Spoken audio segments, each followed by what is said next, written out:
Hey y'all, welcome back. I am Texas Dad, and this is Texas Mom, coming at you from the Texas Boys. And we are a quote-unquote large family, and we are continuing getting larger every day. And we just wanted to talk to you a little bit about debt-free living, being debt-free, practical tips on being debt-free, the different strategies that we've used to become debt-free, remain debt-free. And so we just wanted to share some couple thoughts, and we watched a lot of videos being debt-free and how to be debt-free. And there's a couple things that we've implemented that I haven't heard mentioned, so that's why I kind of wanted to make this video. I have quite a bit of experience in the financial planning field for 11 years and seen a lot of stuff. And we've experienced a lot of stuff and done a lot of things. So just wanted to kind of share our thoughts about it. Obviously, these are our opinions. I don't need to go into all the fine print and say, don't get offended, and if you don't do this, good for you. Like, no, nobody's telling you what to do. This is our opinion, it's our life, and we're just putting it out there. If it helps you, great, and if it don't help you, great. And, do what works for you. And I think it's kind of stupid in America that we have to make these disclaimers and disclosures, and because everybody wants to get all offended and melt like a snowflake, but that's what you gotta do in America. So that's my public service announcement for this video. So let's get started. Okay, so one of the most profound things to me that I never hear talked about in any kind of debt-free video, and this was actually something that I heard a long time ago. And if you've ever heard of Jim Rohn's like a motivational speaker. He passed away probably 3 or 4 years ago now. Very insightful, very logical, just written some great books. And one thing that he said was either in a book or on an audio is he said, if you could make more, should you? And this has been concept that I've always tried to live by, and what I see in consulting people, and when people ask you for your advice, you give it. And there's definitely this trend today in this Gen X, Y, Z, wherever we are, that this whole concept is totally lost. And so I just wanted to share this idea with you, and it's going to seem almost idiotic when you think about the concept, but it's so simple. Yeah, I think it really gets lost. But the case I want to make is that you almost have a moral obligation, especially in America, with the opportunities that present themselves and that are literally, America on its worst day is still the best country to live in the world. Mm-hmm. And even with all that they've done to attack business and destroy the Constitution, we still have just an incredible abundance of opportunity in America. And it's so easy to make money in America. And part of the reason it's so easy to make money in America is because they print it so easily with quantitative easing. But, it's got to go somewhere. So it's very easy to make money in America.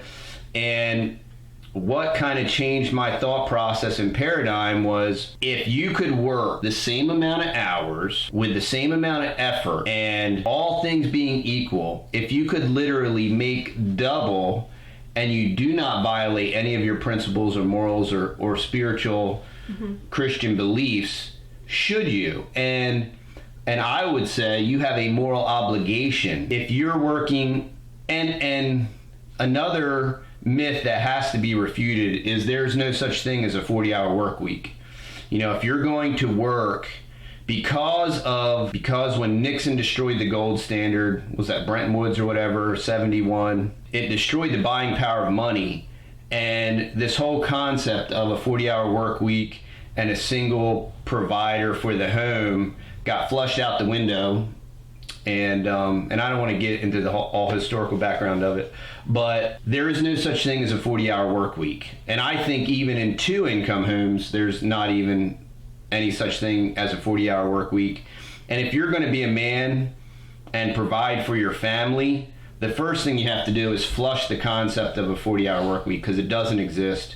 The probability of you providing for your family and for your wife and for your children and for your posterity and providing your brother. I mean, we have an obligation to provide for others as well. Right. Yep. And to give and be able to give. But especially for your own house. You know, Sure. The Bible says that if you don't provide, you're worse than an infidel. And we have this responsibility, but we cannot, the first myth we have to dispel is a 40-hour work week. There's no such thing. And if you're actually trying to be sustainable and you have a homestead, or if you're a stay-at-home mom, ask any stay-at-home mom, like, when do they clock in and clock out? What's their 40-hour work week? I'm just thinking back to what my grandmom used to say, who was in her 90s, and she just said, we worked all the time. Right. There was that's all we knew was work. We didn't know to stop working. You worked all the time. We're designed to work. So I'm thinking with this generation X and whatever you just Z, said, I guess. How much has public school played an influence on Totally. the mentality of this, this is my job. Well, it goes back to the Nazis. It goes back to the Roaring 20s. And it goes back to, there was so much prosperity in the 20s. It was Kellogg. There was certain corporations that actually had a 4-day work week. And there was so much money. And this was single. The head of the house was the provider. The mom would stay at home. They were working a 4-day work week. And they own their house, they own their car, they own their property. And, when the banks of the world decided to not do that and not let us do that anymore, things have to change. And you can't live in an old paradigm, and you can't live in the past and ignore reality. Well, and I think it has to do with work becoming this dirty word too, where Absolutely. People just like, oh, now I gotta go to work. And it's this change of mindset where, I don't know, I think that's important when we're raising our kids, is that we love work and we enjoy work, and there's character training through work, and work isn't something that, oh good, now it's done, now we can work is never done. Right. Just like you'll never retire. I mean, you'll never retire. I have no intention of retiring. You retire means to go to bed for the last time. So basically, when you retire, you die. And that's reality, and there's nothing, that's not horrible or scary or terrible or anything. I mean, that's reality, that's life. And so, I want to dispel some myths. And, if you don't see it that way, that's great. Right. And if those thoughts and paradigms don't work for you or whatever, that's good too. I mean, I just think these are all new concepts. The 40-hour work week, retirement, not taking care of your neighbors or your family, your children, your parents. These are all new concepts that have just kind of within the last 50 to 100 years. Because people didn't live that way beforehand. And it's because we were taught that through the public propaganda system. So our retirement, and I've seen other channels too where people are like-minded like us, and and they're like, our retirement is our heritage, our children. We are putting the best years of our life into raising our family, and Lord willing, if the time comes that we need care or help, we'll have our children around that, right. Hopefully we have that relationship built where, they'll be willing to help us and take care of us if those years come where we need that, Well, that was always the intention, the design. That's the way society has done it for thousands of years. And I believe what's led to the rise of these assisted living facilities and these, what do they call them now? Old folks homes is what we used to call them. But what led to the rise of that is parents farm their kids out in their most formidable years, send them to daycare, send them to public school, and just pawn them off on somebody else. And that's when your kids need you the most. That's when you're teaching them and training them the most. That's when you are honing their character. People legitimately, there's the whole work dynamic too, that, both people are working and there isn't anybody home to take care of mom. No. I mean, they can't quit because everybody's mostly living with debt, which has to do with today and what we're talking about. Yeah. They're strapped. They need two incomes to pay their bills. It's like, what are we going to do with mom? I don't know. Nobody's around to take care of her. Yeah.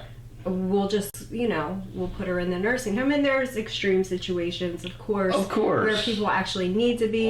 There's always, you never, another thing to just keep in mind is there's a bell curve, and you take there's a general consensus, and then there's always two tails to the end of the bell curve. Sure.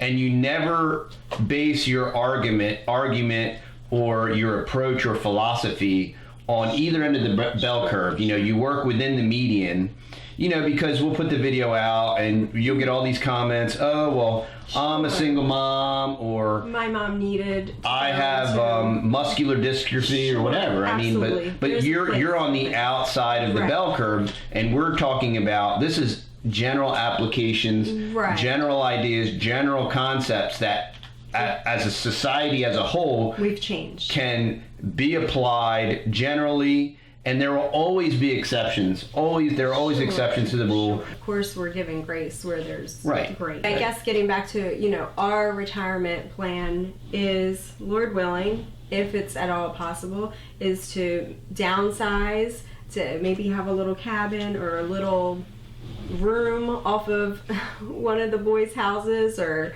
trailer or something small and sustainable. Our goal is to stay debt free so that we're not a burden on our children in older age, and that we would have people around us to help. I mean, we have friends that they set up their homestead and they have children now and grandchildren, and the children and grandchildren are taking care of the farm, doing the hardcore gardening and all that kind of stuff to be more sustainable, because the older couple that initially settled the homestead, they did all the foundational work in those early years where they had the energy and they had the health to do all that, and now they don't. Right. So now it's the children's turn to step in and to pick up, where the parents left off and help the parents. So to get back on track as far as our first point is, if you could make more, should you? And I would say yes. I mean, and that's how, whether it was as a financial advisor and I was an independent freelancer, or as a general contractor, or as a guy working in my buddy's car wash, and just working extra jobs on the side and in my free time, it's so easy to even get a second and a third job, and it's so foreign to people to consider it. But it's way too easy to make money in America, still is, and they want to tax you, so they obviously. And while you have your health and you have your youth, that's the time to do it, because like I said, with our friends, that time of life is now past, so unfortunately they're losing their health, they're losing their strength and their ability. It's a window, it's a season of opportunity where, like TD said, if you have that opportunity, should you do it? Of course you should. And so what you should do is sit down and look at your finances. I mean, when I took my position down here, I went back that first year and I looked at the hours I worked. I said, wow, I made $6 an hour. And the next year I made more than double that, and I probably worked a little bit less. And then the next year I made almost exactly double that. And so I went from making $6 an hour to making $50 an hour or something like that. And and it's totally achievable, and it's not through network marketing and, hey, we did all that stuff. And is there some decent training in some of that stuff? Yeah, but most of it's just pie in the sky, greed, and like, oh, if you work 3 to 4 hours a week for 2 to 3 years, you'll live like nobody else, and you'll have this residual income, and you'll never have to work again. And see, all of that is total baloney. It's garbage. It's not based in reality. It doesn't exist. If you have a large network marketing network, you're constantly working on it. You're constantly repairing it, and God forbid, anybody does anything horrible or shady, and it'll shatter like crystal, and it's gone. And all this hard work and hopes and dreams and the Ferrari in the driveway and the big mansion and the beach house, none of that stuff's even sustainable. It's totally ridiculous. Well, it's based on lust. It's Americana. Right. It's fake. It's phony. And who honestly even wants to live like that? And they're completely empty and void. And, and it's... Well, and doesn't working 3 or 4 hours a week, the whole sales pitch of it is in defiance of God's laws. I mean, God says to work. Right. God, it's good to work. And I think that gets back to the mentality thing is wrong. Yeah, it's the get rich quick. There's no such thing. There's no such thing as getting rich quick. There's no such thing as making money without effort. You always have to work. If you're you have to work. Any kind of business, you have to work. Yeah. I mean, Yep. So, if you could make more money, should you? Obviously. Could you double your income? Because regardless of how you work and what you do, you get paid by the hour. Because if you work so many hours and make X amount of dollars, if you work it backwards and divide it out, you're working by the hour. Mm-hmm.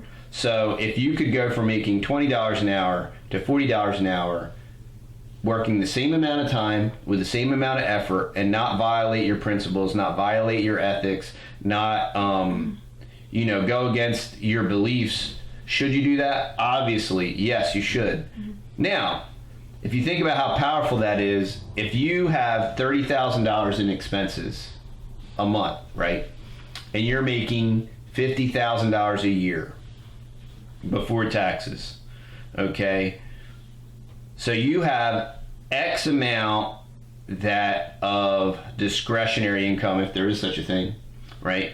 So you have X amount of discretionary income. What if you doubled your income and you maintained your current expenses? Now you go from making $50,000 a year to $100,000 a year, and if you still have $30,000 worth of expenses, now all of a sudden you have an enormous amount of free cash flow to save, to invest in whatever you decide to invest in. And it's a very powerful tool, and that is the tool that has helped us buy our home with cash, pay it off a year and a half earlier than we had even projected. Mm-hmm. It's how we were able to accumulate cash to buy the property. We're in the middle of buying. We're just waiting for the title insurance to get done. And it's basically that sole concept that is how we were able to get debt-free, to remain debt-free, and to be able to move forward towards different goals that we have. To the point where when we went to purchase the property, I said to the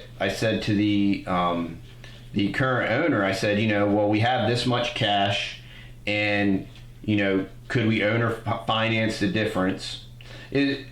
That deal is very similar to this deal, for a lot of different reasons, and maybe we could get into that, I don't know, on this video or maybe another video. But I said, we have X amount of cash, and would you be willing to owner finance the difference? And he said, yeah, sure, not a problem.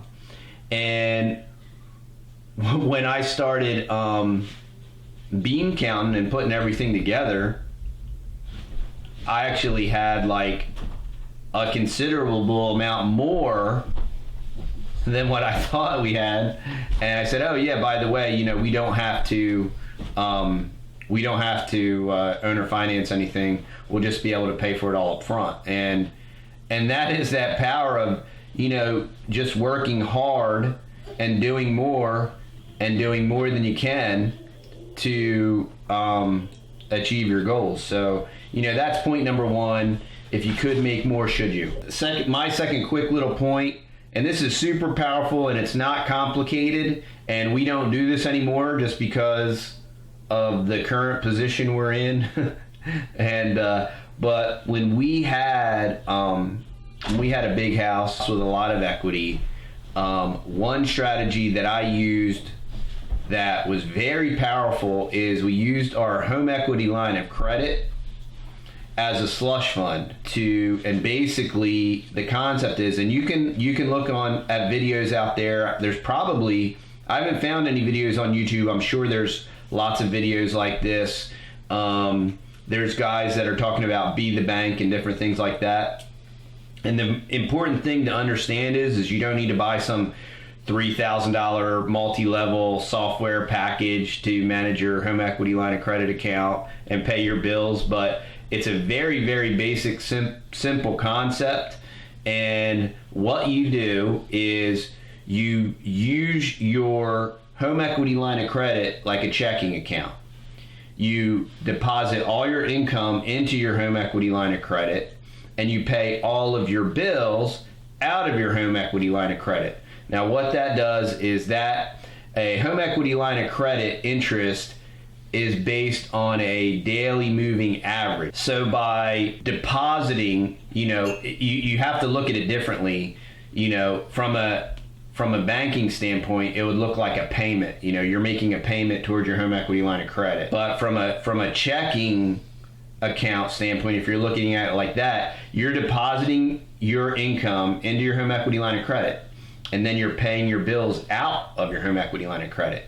And your entire goal in this is to allow those dollars that you put in there to stay in there the longest period of time, because usually you have a 30-day period to pay all of your bills. So by allowing your income to sit in your home equity line of credit, it's compressing it, so it's keeping your daily average down, so you're paying the least amount of income on it. And all of those unused dollars are also sitting in there. So rather than having a $2,000 or $3,000 in your checking account doing absolutely nothing, you could have $2,000 or $3,000 compressing your debt down. And it sounds complicated. It's very simple. It's very powerful. And in 1 year, we used it to pay an additional $40,000 worth of principal off of our previous mortgage. And I want to encourage you that if you have a home equity line of credit, to just look into it. Don't get suckered into any algorithmic software packages that cost $3,000. Anytime anybody talks to you about some powerful algorithm that does something for you, it is totally bogus. It's the same way that the mutual fund companies used about these mutual fund managers using algorithms to manage it's slick marketing, and it's bogus. So, but I would encourage you that if you have home equity and you can get a home equity line of credit with check writing ability, that just look into it. It's really cool. It's very powerful. It works. It gives you great flexibility. And the goal is to get out of debt. It's that good feeling, get out of debt. And it's not to just run your home equity line through the roof. It takes discipline, but getting out of debt takes discipline, period. So I don't, if you're willing to use that strategy, I don't think that you would go on a buying spree or anything. I mean, we didn't. It was a very powerful strategy. We used it when we had access to it. We don't currently do it now. If I had the ability to do a home equity line of credit, I would continue to implement that strategy. And we had a ton of success with it, and that's why I recommend it. So that was my point 2. We don't have a mortgage on this. But we don't have a mortgage. I would use it if you got debt. Because we wouldn't use it to pay down like student loan debt. That's really the only debt we have. But if I had it, I would use it to pay down student loan debt. Really? Yeah. We do have $23,000 worth of student loans. We pay like $247 a month on it. The interest rate is 2.75, and it's tax deferred. And I have making additional principal payments to it. We've talked about it several times about paying it off, and it's a really low interest rate. So it's a matter of, do you want to have $20,000 cash on hand, right, or do you want to? We could have very, very easily paid it off. Obviously, we wouldn't have had the money to buy the other property. Right. It is a little bit of leverage. It's leveraged, and we've been paying on it for 15 years. It's not a huge payment. It's in our budget, and that's another thing just to consider. It is super great to get out of debt. When those student loans are paid off, it's going to be awesome, and we'll celebrate that. Mm-hmm. But because of the interest rate, because of the tax deferred, and because of the different advantages of being able to write off that interest, and when my income is higher, it's financially never made sense, and some get out of debt people would say that's horrible and that's terrible, but that's the whole thing. We're throwing these ideas out. It's what works for you, and if that works for you, use it. Well, it's using debt to your advantage in certain situations, and like in that situation, it was more beneficial for us to have the $20,000 on hand because an opportunity came up with the land, and we didn't know what that opportunity was going to be, whether it was going to be land. We had thought about, should we just save up and buy a rental property, which maybe we'll do that in the future. We've thought about different things, and that's other streams of income that we're looking into, which also would tie into, if you wanted to say, a retirement income or something like that. It also requires work and management. We've had rental properties in the past. We've always done very well with real estate, except on our primary residence. And when there's a lot to be said for that, your primary residence is not an asset, period. It's not. We can prove it. But, other than our primary residence, we've done very well in real estate. We've done okay in rentals. It's just, you get the wrong tenant in there, they trash your junk. But it all goes hand in glove with working as much as you can work, as smart as you can work, while you can do it, while you have the ability to do it, and not taking that ability for granted. Right.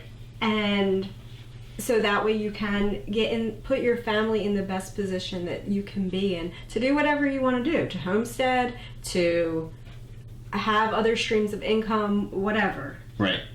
And lastly, I guess our last bullet point, or my last point is, and you can, if you think of anything else, is, buying with cash and owner financing.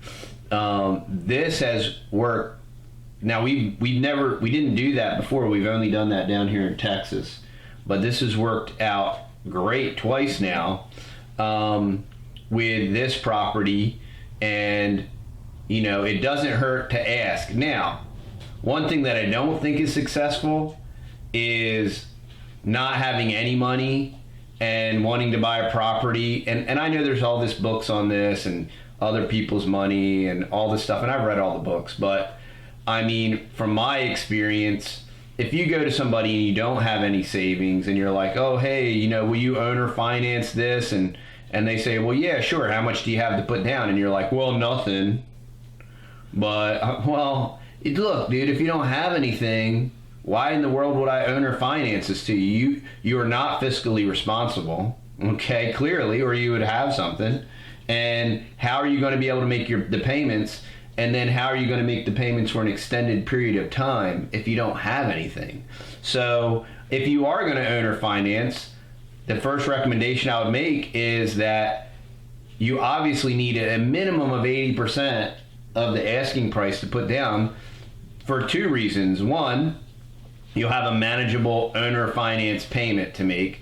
And two, it'll show the seller that you're fiscally responsible and that you can actually perform on what you say you're going to do. And that worked for us. And, the same thing with the property. Now, the neat thing about the property is the property wasn't on the market. And that's another recommendation I would make is, our neighbor is very successful. He owns a lot of property. He's an older gentleman. And so what I did, we've been looking for property for a long time, and we've been talking about it. And so I just threw it out there to him. And my original intention was to buy some of his property. And I'm like, hey, sir, so, we're looking to buy some property, wink, wink. And, my intention was to buy his property. And what he said is, well, I got this buddy, and he's got this 25 acres over here, and kind of nothing became of it, We didn't hear anything for like a month or whatever. And so I kind of had to go back to him like, oh, hey, by the way, anything about that property? And he was like, oh, yeah, let me make a phone call. And literally within like 3 days, we worked out this deal. And so, don't think that the property that you're looking for has to be on the MLS. No. And this house wasn't no, on the MLS. Neither of the properties we bought were on the MLS. No. This property, our homestead, couldn't have been on the MLS because it wouldn't have been qualified for, bank financing. And back before when we were looking at houses, I called a couple Craigslist rentals and talked to the owners that were renting out the houses and said, well, we're looking to buy something actually, because you never know. Right. Somebody could list it as a rental and then, you never know. It's always... Yeah, renting gets old, man. People trashing your property. Right. So that, we actually walked through one house, at least one. Well, our rental, he wanted to sell to us. Yeah, that's true. He just wanted an enormous amount of money for it. And then we had another offer too for 10 acres. It was an older house and it had all fencing and everything. It had all kind of problems with it. Yeah, I just didn't have peace about that house. Yeah, it was going to be but it was another owner finance. Yeah, it would have been a project. It would have been a major project. And then there's been a couple other larger properties since we've just been looking for land that have been through friends or word of mouth that people have said to us like, oh, I think, I know somebody here or there or whatever that has property. Yeah. But it just hasn't all lined up or worked out exactly. But yeah, and the last property like that was less land for more money than the deal we ended up working out. So, you have to ask around. You got to put the feelers out there, and you got to network. Right. And it works. Did you have any other thoughts, ideas, suggestions? On remaining debt free. Well, these are all suggestions, folks. Like, take it or leave it. It doesn't. It might not work in every situation. It might not work for you, and our intention is not to offend anybody or leave anybody out or tell anybody what to do. We have nice people that follow us.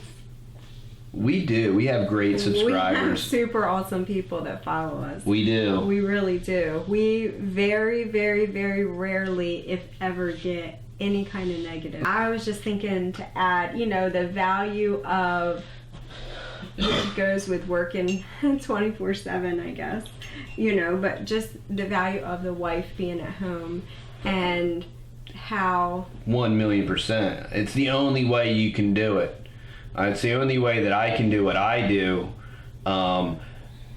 This is my personal opinion, okay, as a man, and this is the way we do things, and this is the way that we've always done things, even when you were working, and I believe it's true.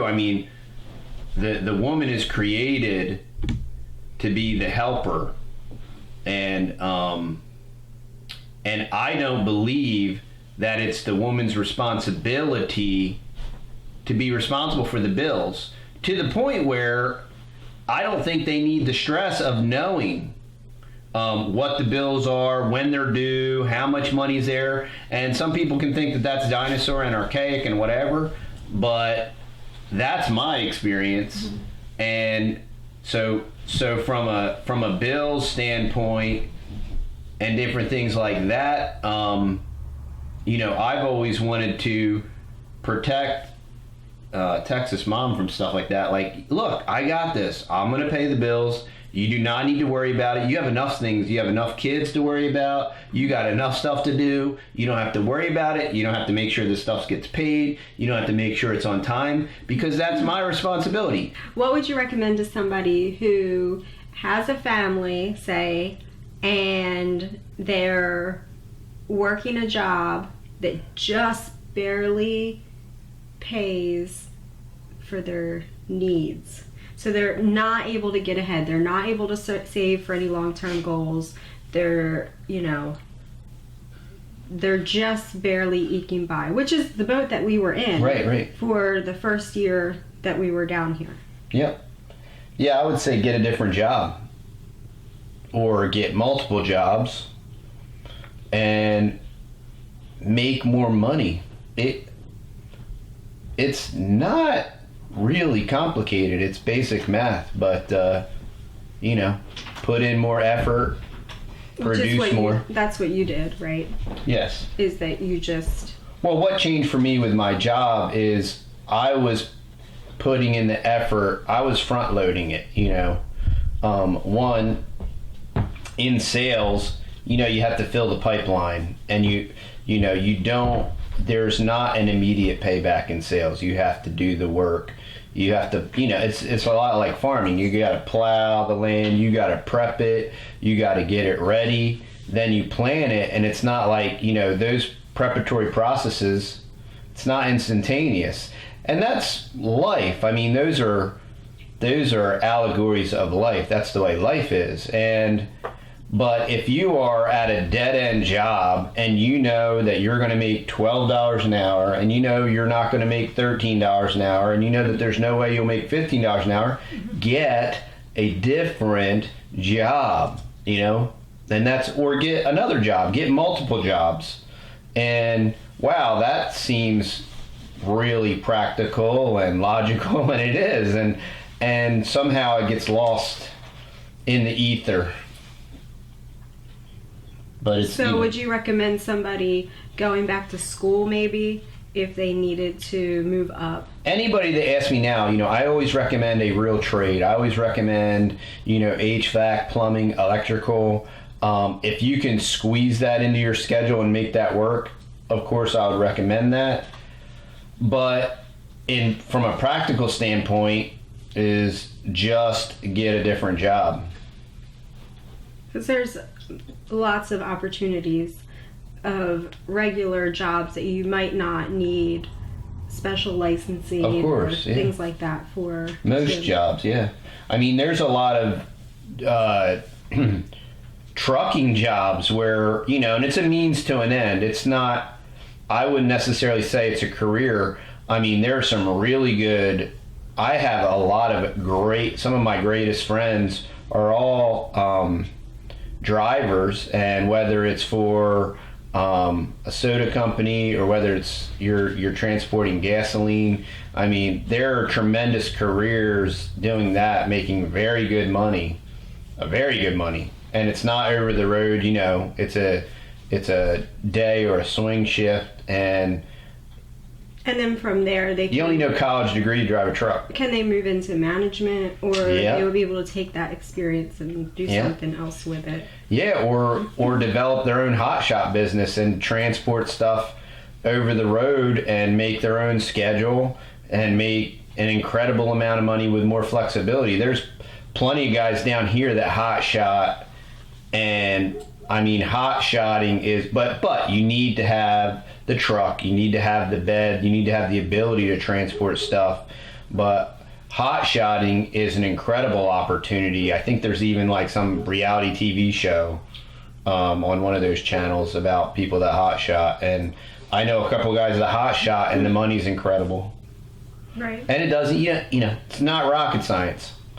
It's driving from point A to point B and not crashing and not wrecking the stuff that you're transporting. I don't know if we talked about credit cards versus cash. I mean, a credit card's a tool just as much as a debit card's a tool. And people get themselves in trouble with credit. And it all comes down to discipline. And you can be just as undisciplined with a debit card and just as undisciplined with a checking account as you can with a credit card. Do some people need to cut them up and bury them and do all that stuff? Yes, because they have an inordinate addiction and they have zero self-control. But you have to work on that, because if you can't control yourself, that's going to affect all aspects of your life. We have a credit card. We use it. We get all the perks and the benefits from it.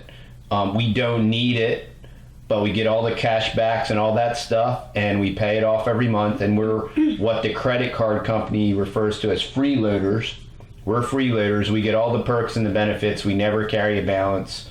We will never carry a balance. When I had my construction business, I used credit cards as lines of cash flow. I bought trucks on credit cards and all different kinds of things, and it was never done with an intent of carrying a balance. Never did carry a balance, only in a couple instances. And when that was the case, it was an incredibly powerful tool. But I don't think it's the boogeyman. I mean, you either discipline yourself or you don't. It's just like weighing 500 pounds and having clogged arteries. I mean, if you don't put the spoon in your mouth, it's control. And if you're not disciplined, being a disciple of Christ, a disciple is disciplined one, and you have to discipline yourself. It's your responsibility. Nobody's going to do it for you. And whether it's a credit card or whether it's a plate of food or whatever it is, you have to practice self-control. You have to control yourself. And, America, hyper-consumerism and hedonism and feeding the flesh and doing all this stuff, all of it, it's the lust of the eye, the lust of the flesh, pride of life. It's zero self-control, and it's idolatry. And you have to control yourself. So these things aren't bad. They are tools that you can use. Food is a tool that you can use to heal yourself. And if you eat the right things in the proper order and the proper amounts, God created you to be healthy, but you can take all those same things out of proportion and abuse them and kill yourself. It's the same thing. It's all the same. It all comes down to discipline. And I know that's easy to say. The basics in life are very basic, and they are not complicated. And there's no magical thing that you can do. There's no real trick. It just all comes down to sheer discipline. Into the subject that we were talking about earlier with the wife being home and how much that adds to living on a single family income. Yeah. How much that adds to remaining debt free. Yeah. It's just tremendous.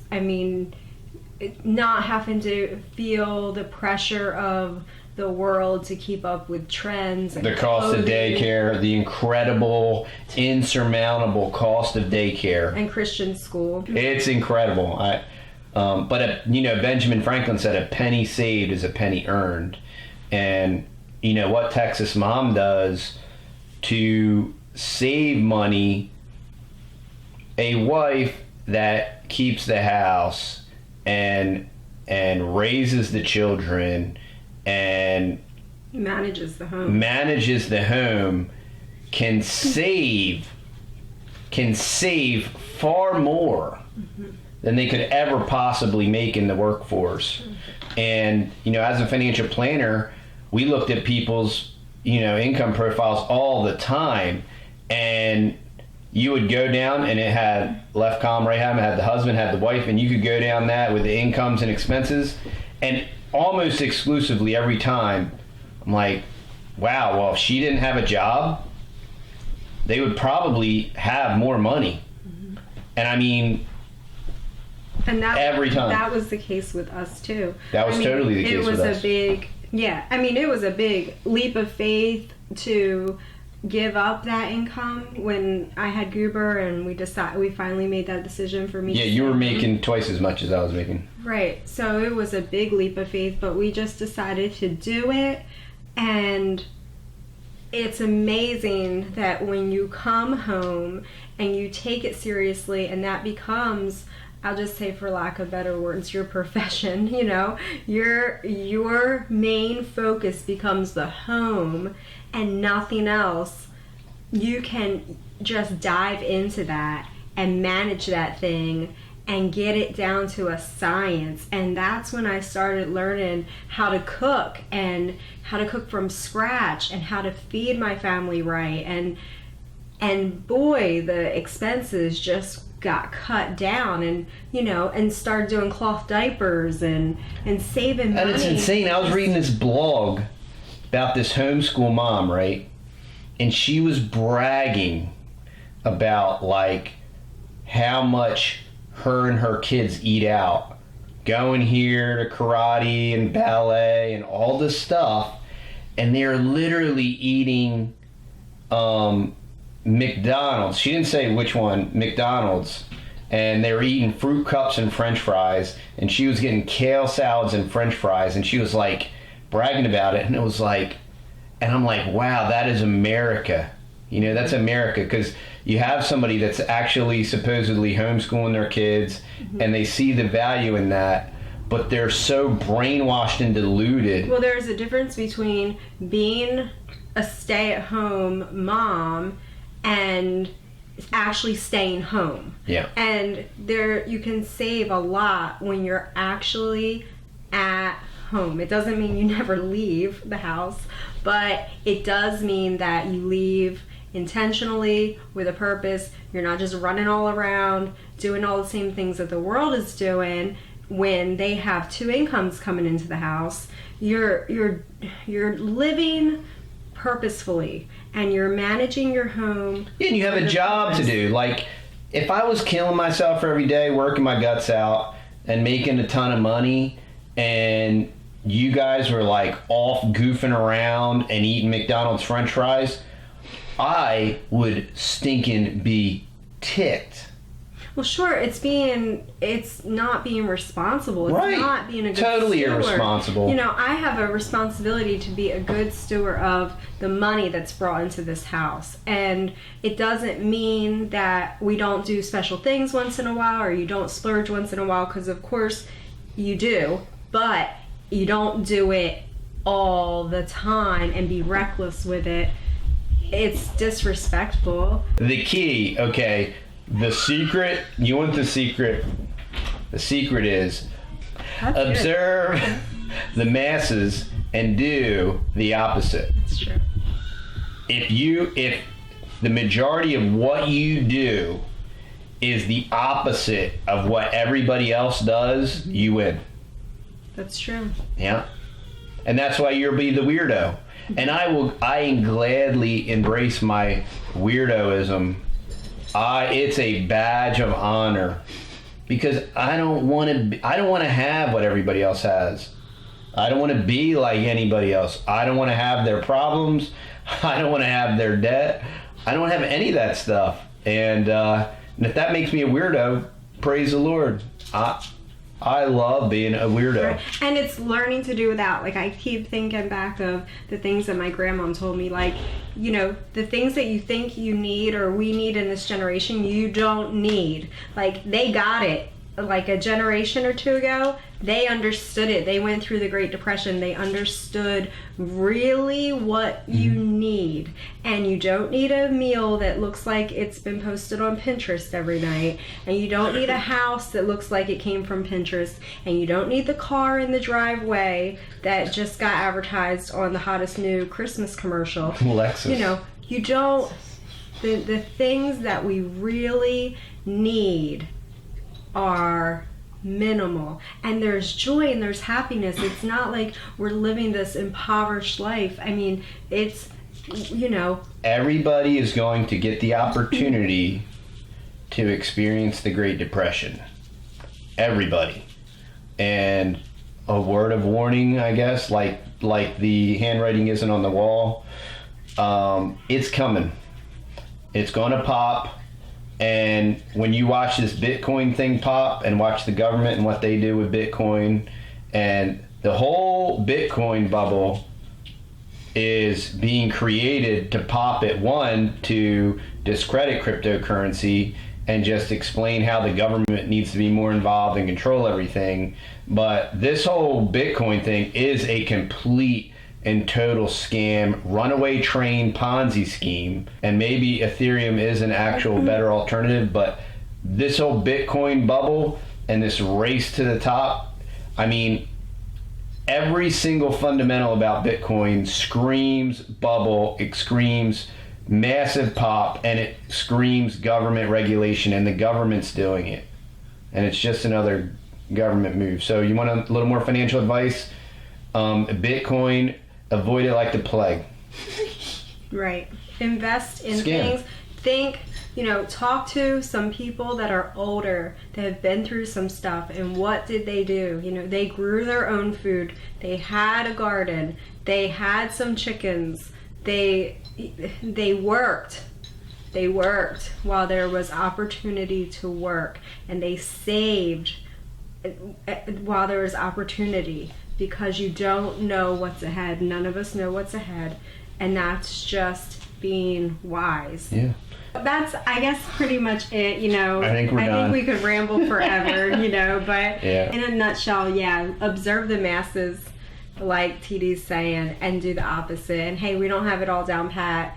We aren't perfect at it. It's a daily battle. You're constantly tweaking it. We live in a Pinterest, Instagram, Facebook society, and we all get trapped in that. So we have to constantly be shaking it off and constantly be refocusing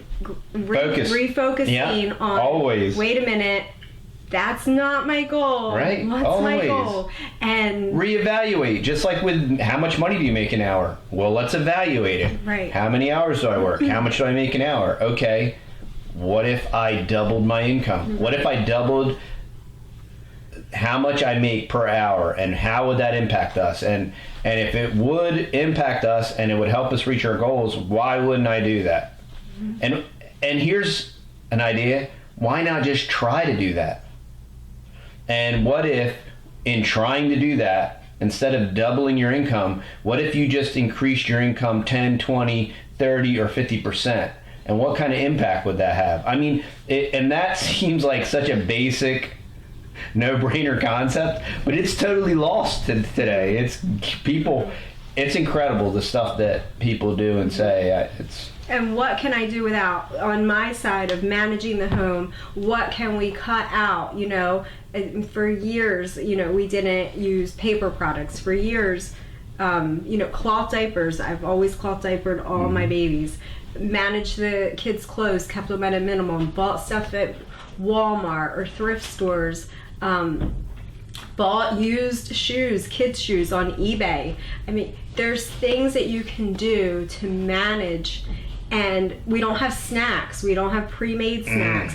We don't have pre-made frozen stuff in the freezer. That's expensive. Yeah. And if you're managing your home, and you're responsible as women to manage, we're going to give an account for that. And either it's going to be in heaven or it's going to be on this earth. And I mean, what I put into my kids as they are growing, it's not that it becomes an idol where oh, I have to only buy organic and I'm going to send us in the poorhouse because I'm going to buy organic when I can't afford it. I'm not saying to do that, but I'm saying I'm not going to go out of my way to give them bags of candy and chips and trash that's going to harm them in the long run. Oh, and I have another great tip. Okay. As a dad, as a father, as a sole breadwinner, the whole nine, I don't have any hobbies. Okay. I used to paintball, and I used to do a lot of different things, and I had lots of hobbies and did lots of fun stuff. I don't have hobbies anymore. My hobby is raising my family.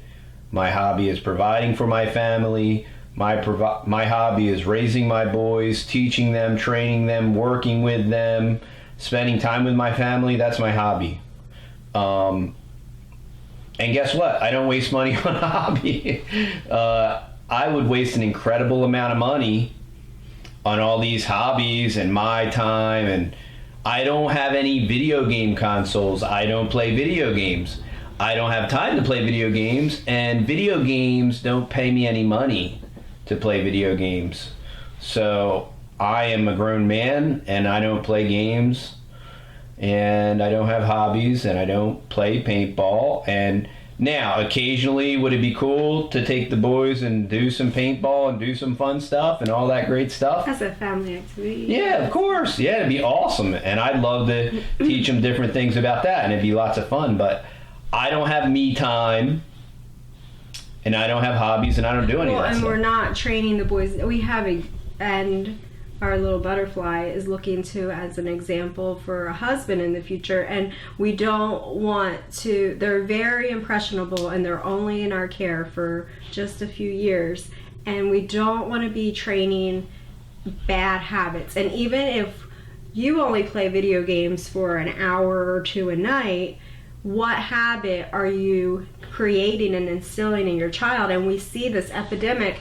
I know I can testify of it in my family several times over, and so can TD and his side of the family, where there's this epidemic of 30-year-old young men who might even hold a college degree and they don't work, or they work very minimally, and they live at home or they live with somebody else, and they're not going anywhere in life, and they're spending their money and their time on video games. It's nuts. It's an addiction, and it's serious. It's a serious addiction.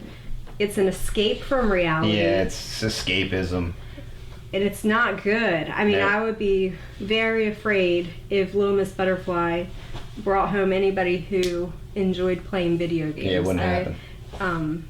I just think it leads to slothfulness. And check us out on Facebook, Instagram, and Twitter, and we hope you enjoyed this one. If you liked it, give us a thumbs up. If you didn't like it, give us a thumbs down. Comment down below, let us know what you think. We'll see y'all on the next video. Bye. you know, the guy with the mole. And his middle initial was T. T with the Sorry, I. T. Sorry, T. So, anything else you want to know? we have lots. Observe the masses. The masses. And